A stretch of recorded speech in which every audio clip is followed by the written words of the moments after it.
कहता रहा कि अब आपके ऊपर पर्चा ठोकेंगे। अच्छा। आपकी बच्चियां, आपकी बीवी वो कचहरियों के चक्कर काटती रहेंगी। उसको मैंने बताया भाई मैं आप लोगों के खिलाफ दरखास्त दे रहा हूँ। जी जी। उसने कहा कि थाना तो यही है जहाँ आपने दरखास्त देनी है, हम लेंगे नहीं, आप देंगे कैसे? अच्छा, जब तक आप मुझे पैसे नहीं देंगे मैं आपके कागज जमानत के लिए नहीं जाने दूंगा। मेरे पड़ोस में से एक अब्दुल जब्बार अंसारी का नाम डाला गया है। बिस्मिल्लाहिर्रहमानिर्रहीम।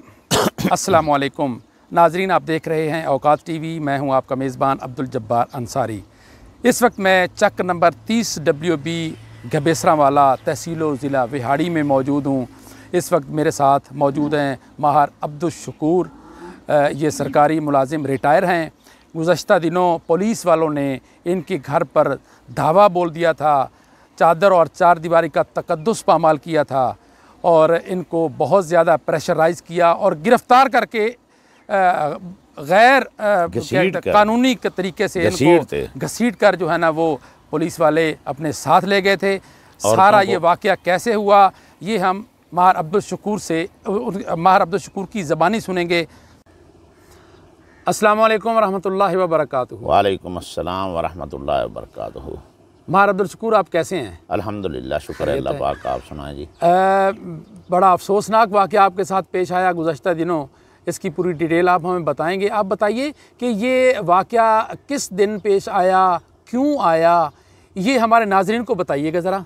ये है जी 16 और 17 मतलब 11वें महीने की 16 और 17 तारीख जो है ना उसके दरमियानी रात जो है। कौन सा सन था? सन 2020। जी जी। मैं अपनी बैठक में सोया हुआ था। जी जी। तकरीबन 10 बज के कुछ मिनट होंगे, 30-35 मिनट थे मेरा ख्याल है। जी जी। दरवाज़ा खटखटाया, आवाज़ दी है उन्होंने कि शकूर दरवाज़ा खोलो। जी जी। मैंने दरवाज़ा खोल दिया, देखा तो बाहर पुलिस वाले थे। जी जी। 10-15 आदमी थे। जी जी। मैंने उनसे मतलब पूछा है भाई आप कैसे हैं? कहते हैं कि आपके बेटे के खिलाफ पर्चा है, उसे गिरफ़्तार करने आए हैं। जी। मैंने कहा भाई वो तो इधर नहीं है। तो उन्होंने कहा जी हमने घर की तलाशी लेनी है। मैंने कहा भाई आप अंदर नहीं जा सकते कानूनी तौर पे। जी जी। उन्होंने मुझे धक्के दे के ना अंदर ले गए हैं। अच्छा। धक्के लेके अंदर ले गए हैं, सारे कमरों की तलाशी लेते हुए। जहाँ औरतें सो रही थी, बच्चियां सो रही थी, जी जी, उस कमरे का दरवाज़ा उन्होंने खुलाया, उस कमरे तक, बेडरूम तक चले गए हैं। आपने उनसे वारंट गिरफ्तारी तलब किए थे? वारंट गिरफ्तारी तलब किए थे। उन्होंने कहा जी हमारे पास वारंट ही वारंट हैं, हम जब चाहें जिसके घर चाहें जा सकते हैं। अच्छा। हाँ जी। तो कानूनी तौर पे तो उनको वारंट गिरफ्तारी आपको दिखाना चाहिए। बिल्कुल दिखाना चाहिए था। और मैंने तलब किया, पूछा है उनसे कि मुझे वारंट गिरफ्तारी दिखाएं, मेरे घर की तलाशी का सर्च वारंट दिखाएं। जी जी। उन्होंने मतलब कोई कोऑपरेट नहीं किया, मुझे धक्के देते हुए ले गए हैं अंदर। अच्छा।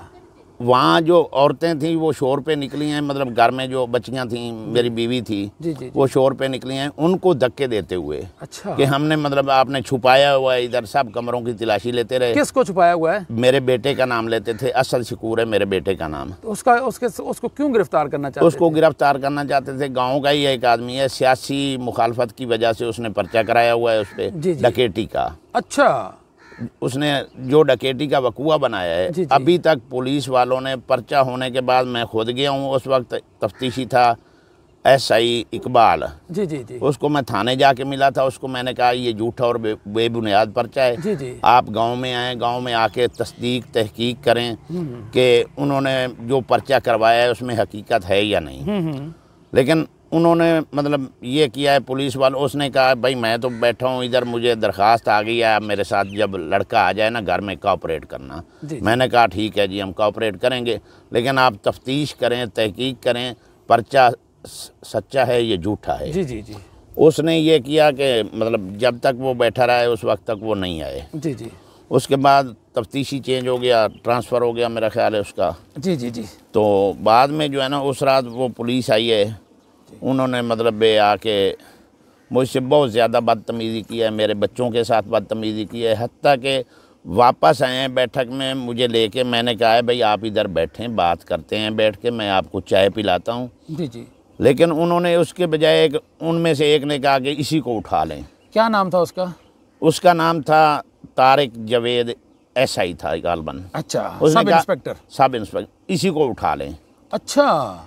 वो बाकी जो उसके साथ थे उन्होंने ऐसा किया कि कुछ लोगों ने मुझे बाजुओं से पकड़ लिया, कुछ ने कॉलर से पकड़ लिया, कुछ ने पाँव मेरे उठा लिए, मुझे मतलब खींचना शुरू कर दिया, घसीटना शुरू कर दिया। मेरे बच्चे आए, उन्होंने शोर मचाया, उनको धक्के देते रहे। जिसमें आपकी बेटियां भी थी उस वक्त आपको छुड़ाने के लिए? मेरी 3 बेटियां भी थीं, एक मेरी बीवी थी। अच्छा। उनको धक्के देते रहे, जिसमें से मेरी एक बेटी को मतलब गिरने पर चोट लग गई, एक मेरी बीवी को गिरने पर चोट लग गई। अच्छा। लेकिन मुझे कम अज़ कम जो है ना 100 फुट के फासले तक वो घसीटते गए हैं। 100 फुट दूर, 100 फुट से ज़्यादा दूर उनकी गाड़ियाँ खड़ी थीं। जी जी जी। वहाँ जाके मुझे गाड़ी में ऐसे डाला है जैसे मतलब किसी मतलब ठोस चीज़ को फेंकते हैं ना, ऐसे मुझे गाड़ी में फेंका है। मुझे गाड़ी में जाके चोट लग गई। ओहो। अच्छा, चोट लगने के बावजूद जो 2 सिपाही मेरे साथ बैठे हैं, मुझे उनके नाम का पता नहीं है। अच्छा। उन्होंने मुझे गाड़ी में थप्पड़ मारे।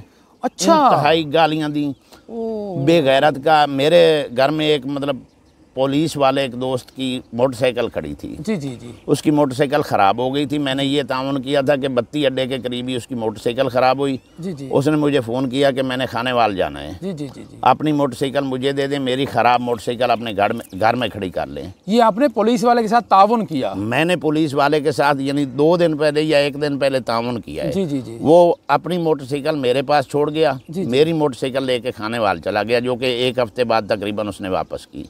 जी जी जी। वो मोटरसाइकिल मेरे घर में खड़ी थी, उसमें जो प्लेट थी ना, नंबर प्लेट, वो भी पुलिस वाले जो होती है पुलिस का जिक्र मेंशन था, उसमें मेंशन था। जी जी जी। तो उन्होंने मुझे कहा कि आप बेगैरत हैं, आप पुलिस वालों को घर में ठहराते हैं, ये गलत काम करते हैं आप लोग। अच्छा।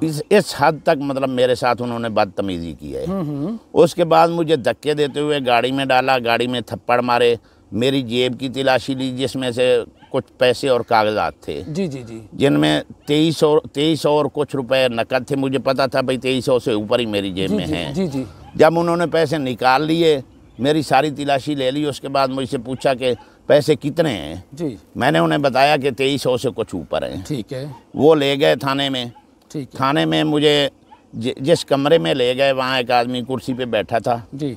उन्होंने मुझे कहा है कि हम तुम्हें डीपीओ के पेश कर रहे हैं। थाने वाले कमरे में वो मतलब बैठा था आदमी। ठीक है। सिविल कपड़ों में। बिल्कुल ठीक है। उसके आसपास कुछ लोग बैठे थे कुर्सियों पे। ठीक है। वहाँ उन्होंने मेरे शूज़ गिर गए थे, कीचड़ लगा हुआ था कपड़ों पे, घसीटते जो ले गए थे मुझे। अच्छा। उस हालत में मैं गया हूँ, पाँव में जूती नहीं थी, कपड़े मेरे बटन टूटे हुए थे, कपड़े फटे हुए थे। मैं गया हूँ उस शख्स, हालांकि आपका जुर्म नहीं था, मेरा जुर्म नहीं था, और मैंने मुकम्मल एज ए मुजरिम उन्होंने मुझे पेश किया, और मुकम्मल मतलब मैं उनके साथ कोऑपरेट कर रहा था। लेकिन उन्होंने मुझे मेरे साथ जो किया है ना, वो इंतहाई घटिया इकदाम किया है। Oh very sad. थाने में ले गए? थाने में ले गए। उस कमरे में पता नहीं कौन शख्स था जो सिविल कपड़ों में बैठा हुआ था। उन्होंने कहा है कि ये डीपीओ है।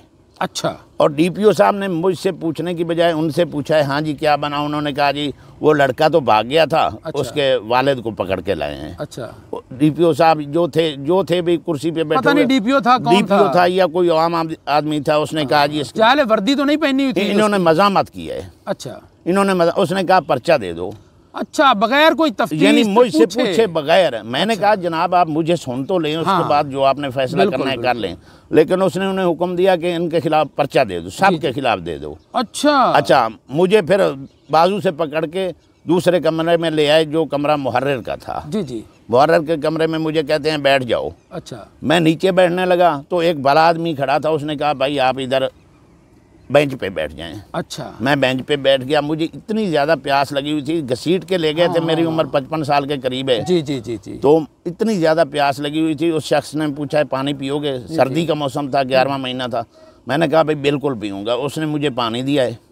गालबन रज़ाकार टाइप कोई आदमी था, उसने मुझे पानी दिया है, उसकी मेहरबानी है। उसके बाद एक आदमी आया है जिसका बाद में पता चला कि उसका नाम सदीक है, वो भी SI था गालबन, मोहम्मद सदीक। वो आया है, उसने मुझे आके पूछने लग गया है भाई आपके कितने बेटे हैं, कितनी बेटियां हैं।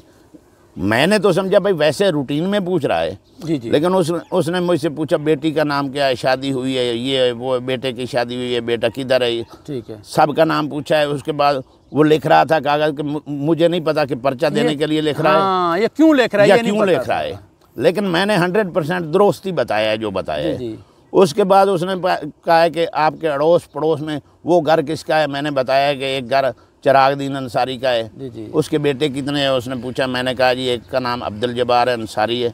अब्दुल जब्बार अंसारी इस्लामाबाद में काम करता है, इस वक्त भी इस्लामाबाद में है। यही मैंने बताया है। एक मुख्तियार है, वो लाहौर में काम करता है, वो भी घर पे नहीं है।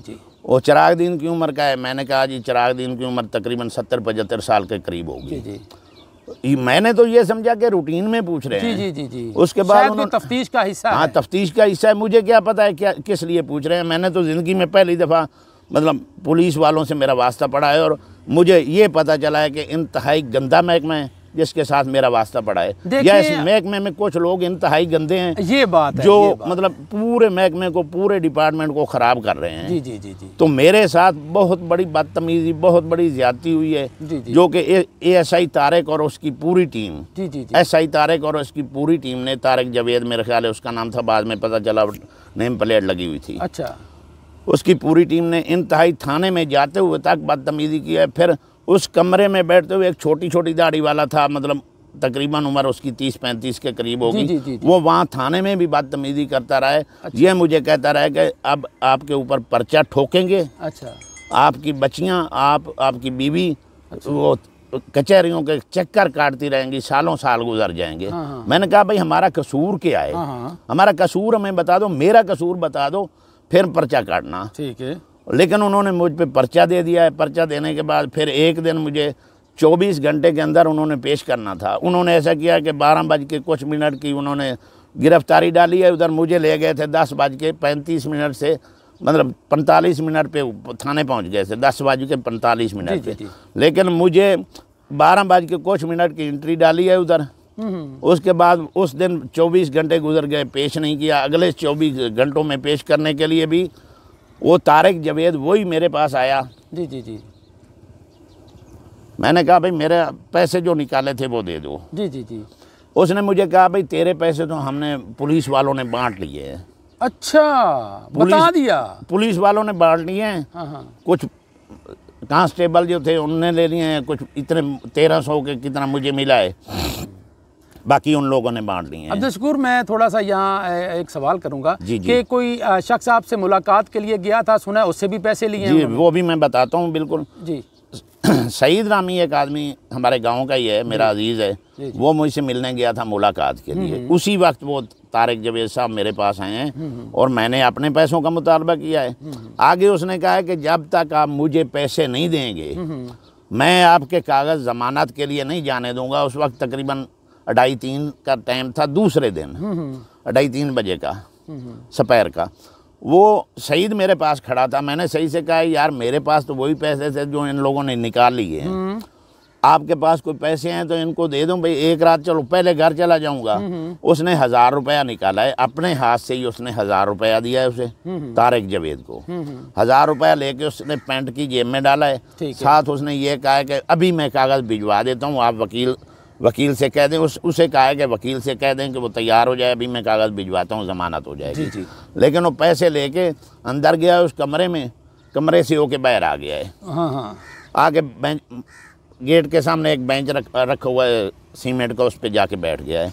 वो सईद ने मुझे आके बताया अभी वो तो बाहर बैठा है। मैंने कहा यार उसके पास जाओ, उसे कहो या मेरे पैसे वापस दे दे या कागज़ भिजवा दे।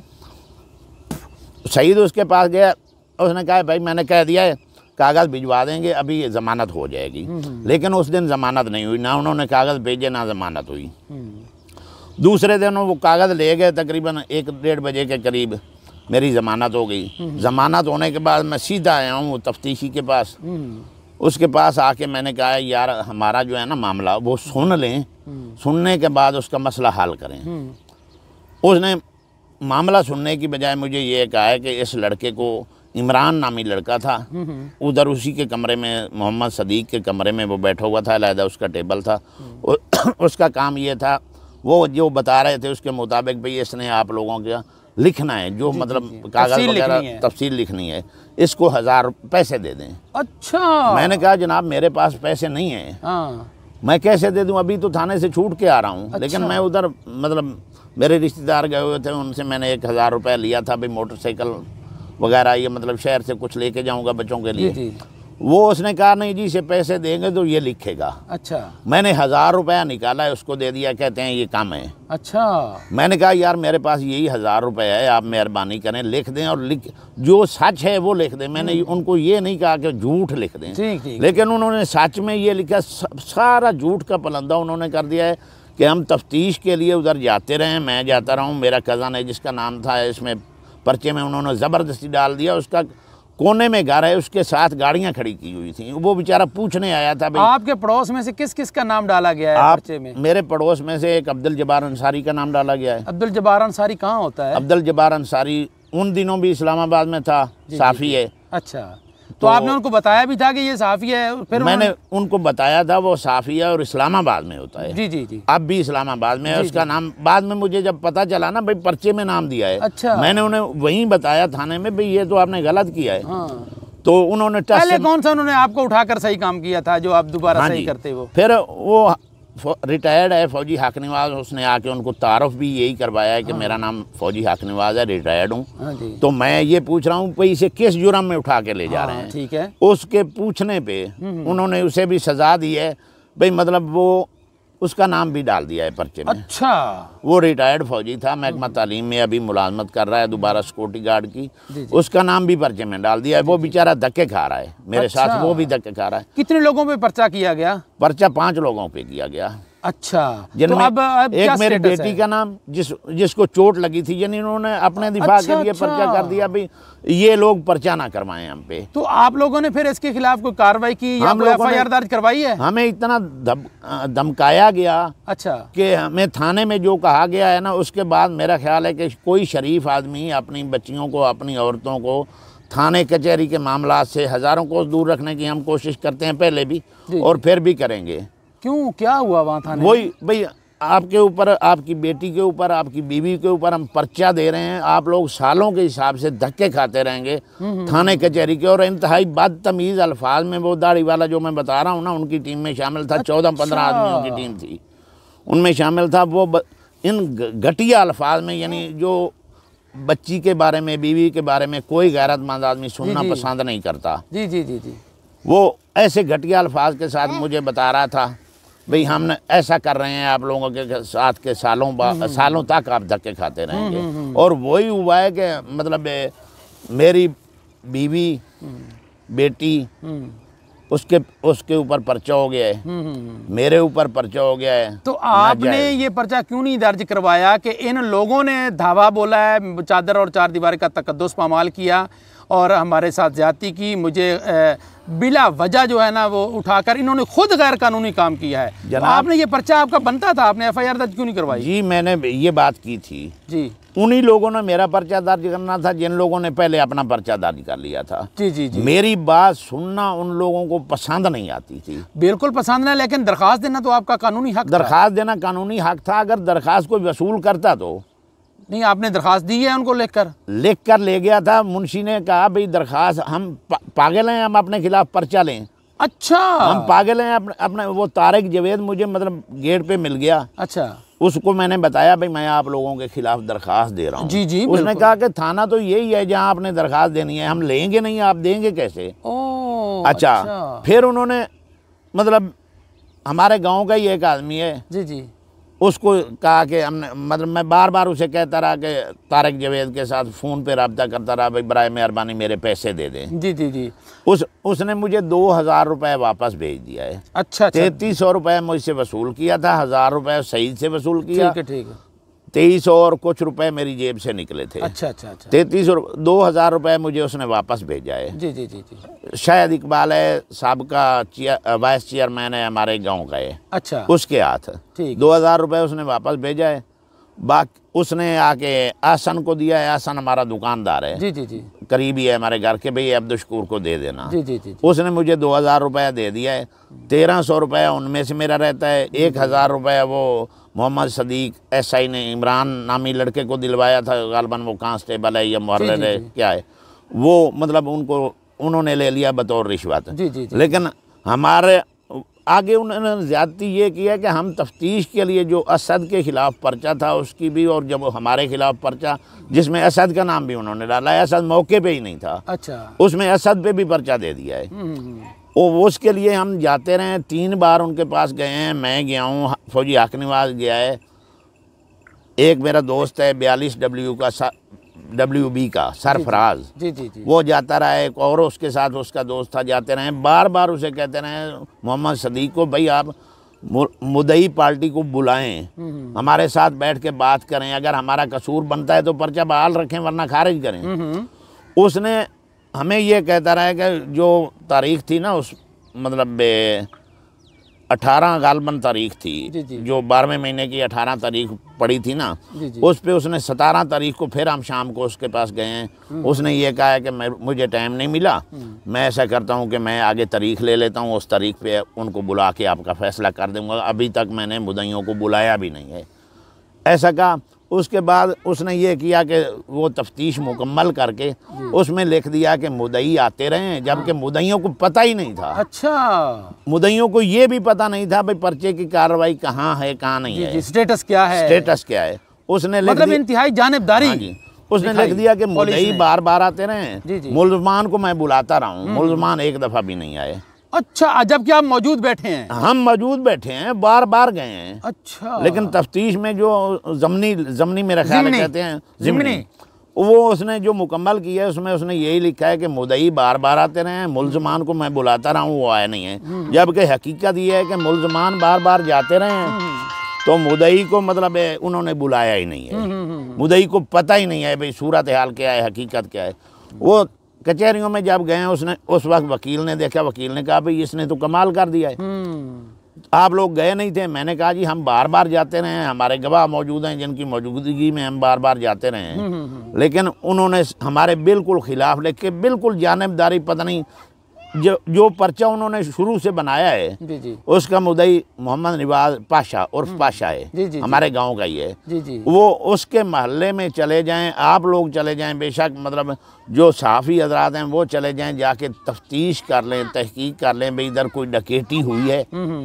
तो इधर कोई डकैती उन दिनों में नहीं, हमारे गांव में अल्हम्दुलिल्लाह डकैती कभी भी नहीं हुई। उसके बावजूद उन्होंने पर्चा दिया है झूठा, बेबुनियाद। उसमें फिर हमारे पूरे गांव को, हमारे घर को, हमारी फैमिली को हमेशा हमेशा के लिए जो है ना, मतलब यूँ समझो कि बदनाम कर दिया है। जी, इज्जत, बहुत इज्जत को, बच्चियों की इज्जत को उछाला गया है, गालियाँ, गंदी गंदी गालियाँ दी गई जो कि नाकाबिले बर्दाश्त थी। वो मेरी गुजारिश ये है आपके चैनल के थ्रू आला अफसरान से कि इस बारे में तहकीक करें, तफ्तीश करें, और जो लोग इसमें मुलव्वस हैं, जो एहलकार इसमें मुलव्वस हैं, उनके खिलाफ सख्त से सख्त एक्शन लिया जाए, ताकि आइंदा किसी मेरे जैसे गरीब आदमी के साथ ज्यादती ना हो। थप्पड़ वगैरह भी मारे थे उन्होंने आपको? मुझे बहुत ज्यादा थप्पड़ मारे हैं। आपको बताया कि थप्पड़ मेरे सर में, ये देखें मेरे सर पे बाल नहीं है। मुझे सर पे मजाक में जो होता है ना, जैसे तज़हीक, मजाक उड़ाते रहे। हाँ जी, मजाक उड़ाते रहे मेरा। अच्छा, थाने में जाते वक्त तक मजाक उड़ाते रहे और धक्के दे के, यानी कोई तरीका नहीं है कि मतलब मेरे बच्चों जैसे थे उनमें से कुछ, लेकिन उसके बावजूद उन्होंने ये किया है। फिर उन्होंने बाद में मुझे आके, मैं बैरक में खड़ा था, बैरक में मेरे सामने मतलब जो लोग जुर्म करते हैं उधर बैठ के मेरे सामने, वहाँ अब मतलब ये बात भी है कि ये भी उनके खिलाफ जाती है, तकलीफ़ होती है उनको, भाई हमारे महकमे के खिलाफ बात हो रही है। मेरे साथ बैरक में बुलाए हुए थे, उन दोनों में रिकॉर्ड आप चेक करवा लें बाद में, कि जो लोग जेल से बुलवाए हुए थे ना क्या मुलाजे के लिए, मुलाजा के लिए, उनमें से ऐसे लोग थे जो चर्च पीने वाले थे, और वो थाने में उसी बैरक में मेरे साथ बैठ के चर्च वाला सिगरेट बना के, अच्छा, बैरक में पी रहे थे। गालबन रत्ते टिब्बा साइड का वो लड़का था। अच्छा, उससे मैंने कहा भाई आप लोगों को इधर थाने में, उधर जेल में कौन देता है, चर्च कौन देता है? हाँ। उसने कहा जी पहले मैं पाउडर पीता था। अच्छा, मैं जराइम पेशा चोर हूँ। जी, पहले मैं पाउडर पीता था, ये लोग मुझे पाउडर प्रोवाइड करते थे। अच्छा, अब मैं चर्च पीता हूँ। हाँ। थाने में यही लोग चर्च, उसने एक बंदे की तरफ इशारा किया, वो कुर्सी पे बैठा था। ये सब हमारे मुरीद हैं, अच्छा, जिसको हम पैसे देते हैं वही चर्च लाके हमें बैरक में देते हैं। पुलिस वाले 2 रातें और 2 दिन मेरे साथ हो रहा है। अच्छा, 2 रातें और 2 दिन में मेरा ख्याल है 100 ग्राम के करीब चर्च पी होगी। वो इन्होंने प्रोवाइड की। जेल में जो जेल से निकल के बैरक में आ रहा है थाने में मुलाजा के लिए, उसे चर्च अगर मिल रही है तो कहाँ से मिल रही है? ये तो जो जुर्म की मुजरिम की तो मुआवनत ये खुद कर रहे हैं। ये थाने में बैठ के। इनमें से कुछ काली भेड़ें हैं जो मतलब मुजरिम की मुआवनत करती हैं। जो लोग हम जैसे गरीब लोगों पे ज्यादती करते हैं। मेरी बार बार आला अफसरान से यही गुजारिश है कि वो इसका मतलब सद्देबाब भी करें और हमारे जैसे लोगों को इंसाफ भी दिलाएं। बहुत शुक्रिया जी। अल्लाह सुनाएं। अस्सलाम वालेकुम। वालेकुम अस्सलाम। हाँ जी, आपका नाम? मोहम्मद अजमल। मोहम्मद अजमल, ये अब्दुल शकूर के साथ जो वाक़या पेश आया है, आप मौके पर मौजूद थे, ये कैसे हुआ? आपने क्या देखा?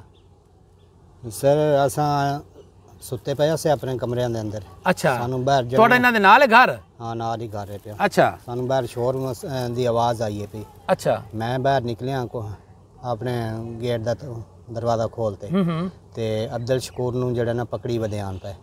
कौन? पुलिस वाले। अच्छा, असा हाँ गेली बयान पे असा उन्होंने को छुड़ावन की कोशिश की है। अगू पुलिस वाले सानू दिक्कत दिते नाल एक साइड ते दूसरा बंदा वधा आई पिया उन्होंने दा पुलिस वाले औरतों को दिक्कत देंदे रहते। उस पुलिस वाले सानू जेड़ा ना बंदूक अगू सामी की है पी। अच्छा, मैं दोबारा इधर नेड़े होया तो मसला जेड़ा ना बड़ा ख़राब हो जाना है। अच्छा, असा मत दूर हो गए यहाँ पे। ये उठो दरवाजे लाऊं अब्दुल शकूर नूं गिलना शुरू किया ने ते जफर दे घर तक गड्डी तक जेड़ा ना गिलेंदे आए। असा बड़ी कोशिश की छुड़ावन दी लेकिन सानू पुलिस वाले नेड़े नहीं आवन दिता। अच्छा, औरतां जड़ियां वो कोशिश करेंदियां नहीं हैं। हाँ हाँ, आखिरी दम तक कि किवें इहनूं छुड़ा लिया जाए अब्दुल शकूर नूं। ते औरतां नूं ना दिक्कत दिते चमाटा मारियां पियां। ओहो, अच्छा, ठीक है, बहुत शुक्रिया भाई अजमल तुहाडा। सलाम करे सलाम दा। अस्सलाम वालेकुम। वालेकुम सलाम।